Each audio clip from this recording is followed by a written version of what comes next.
À 18 ans, j'ai lancé un blog parce que j'étais perdue, je ne savais pas exactement quoi faire de ma vie. Et donc, j'ai eu l'idée d'interviewer des talents un peu partout dans le monde et dans l'Afrique sur leur parcours atypique.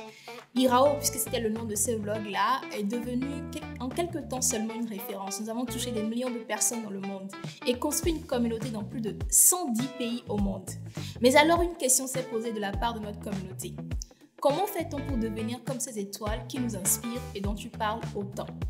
Et c'est grâce à cette communauté-là qui était en demande que nous avons commencé à collaborer avec ces experts-là, ces talents brillants que nous interviewons, pour créer des programmes demandés par cette communauté-là qui vont les aider à atteindre leurs objectifs professionnels.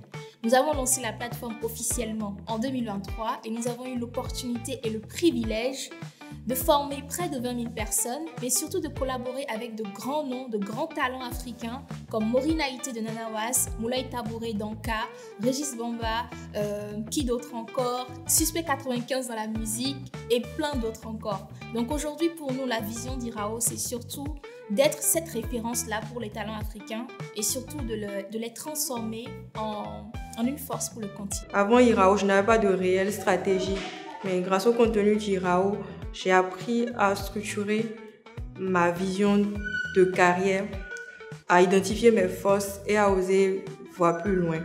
Sur le plan personnel, j'ai gagné confiance en moi et en mon potentiel.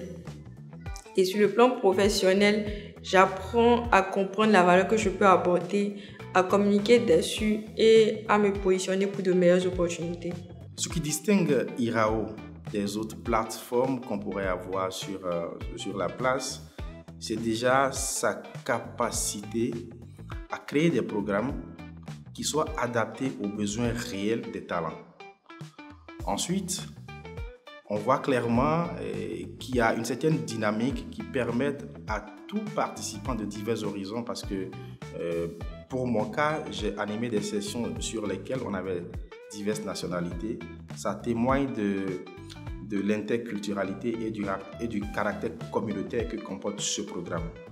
Au-delà, on remarque également que l'équipe crée un tant soit peu une expérience unique dans le sens où les participants ont la liberté de s'exprimer sur leurs besoins et leurs doléances.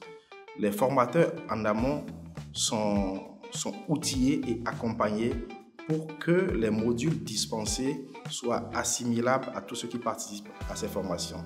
Le programme EdTech Fellowship, en collaboration avec Etrilabs et Mastercard Foundation, pour nous a été d'abord un accélérateur, dans le sens de nous avons eu accès à des personnes, à des experts qui nous ont guidés dans la structuration du business model. Et ça, c'était important pour nous. Et j'ajouterai aussi un point qui est un peu, je vais dire tricky, c'est la question des finances. Vraiment, quand vous passez par un programme tel que celui-ci, vous apprendrez à gérer vos finances de la meilleure des manières.